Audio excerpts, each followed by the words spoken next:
दुनिया में जितने देश हुए जिन्होंने भ्रष्टाचार पर अंकुश लगाया, खत्म तो शायद कहीं नहीं हुआ है, लेकिन दुनिया में जो देश हैं जिन्होंने भ्रष्टाचार पर अंकुश लगाया है, उन देशों का जाकर अध्ययन कीजिए। स्कैंडिनेवियन कंट्री जो हैं दुनिया में, वहां भ्रष्टाचार सबसे कम है।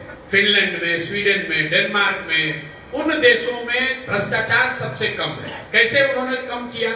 उन्होंने 4 बातें करी। पहली बात, उन्होंने ईमानदार जनप्रतिनिधियों का चुनाव किया। ईमानदार जनप्रतिनिधि, किसी के माथा पर तो लिखा नहीं है कि कौन ईमानदार है कौन चोर है।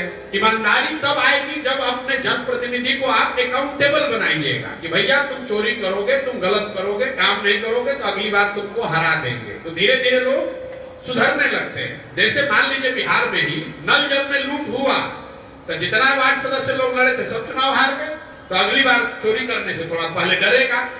लेकिन बिहार में विधायक कितना भी लूट ले जात के नाम पर, वोट तो आप उसी को दीजिएगा। आपका सांसद कितना भी बड़ा चोर हो, वोट तो उसी को आपको देना है। उन देशों ने अपने जनप्रतिनिधियों को अकाउंटेबल बनाया, अच्छे लोगों को चुना। दूसरा उन्होंने काम क्या किया कि सत्ता और संसाधन का बड़े पैमाने पर विकेंद्रीकरण किया। बिहार में आप और हम सुनते हैं अफसरशाही बहुत है। क्यों? क्योंकि मुख्यमंत्री और उनके अगल बगल के 4 अफसर ही पूरा राज्य चला रहे हैं। पूरा जो सत्ता है, पूरा जो संसाधन है, वो 4-5 लोगों के हाथ में ही है। कहने के लिए मंत्री परिषद है, कहने के लिए विधायक है, कहने के लिए मुखिया सरपंच प्रमुख हैं, लेकिन किसी के हाथ में कुछ नहीं है। 5 अफसर बैठकर जो निर्णय लेते हैं वही सब लोग को करना है। तो सत्ता और संसाधन दोनों का बड़े पैमाने पर विकेंद्रीकरण होना चाहिए। पंचायती राज एक्ट में लिखा हुआ है कि सरकारों को 1/3 विकास का राशि पंचायती राज के माध्यम से खर्च करना है। और बिहार में पिछले 30 वर्ष में कुल 3-3.25% पैसा ही पंचायती राज के माध्यम से खर्च हो रहा है। सब अफसर खर्च कर रहे हैं। तीसरा, इन देशों ने क्या किया? उन्होंने बड़े पैमाने पर जन भागीदारी की बात करी। अभी बिहार में कोई अगर योजना केंद्र सरकार की चल रही है, आपको पता ही नहीं है कि योजना चल रही है कि नहीं चल रही है। आयुष्मान कार्ड बट रहा है, आधी जनता बिहार की उसको पता ही नहीं है कि आयुष्मान कार्ड में हमको मिल रहा है कि नहीं मिल रहा है।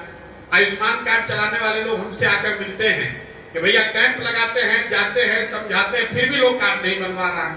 किसान को 6,000 रुपया मिलना है, 6,000 से कुछ होना नहीं है, लेकिन फिर भी वो भी 6,000 किसान नहीं ले रहा है। जो सरकारी योजनाएं चल रही हैं या जो आपके लिए बनी है वो आपको जानकारी में नहीं है। गरीब आदमी को तो बिल्कुल ही जानकारी नहीं है। और चौथा, उन देशों ने टेक्नोलॉजी का बड़े पैमाने पर प्रयोग किया। फिर मैं नल जल का उदाहरण दूंगा। सरकार ने 25,000 करोड़ से ज्यादा खर्च किया नल जल पर।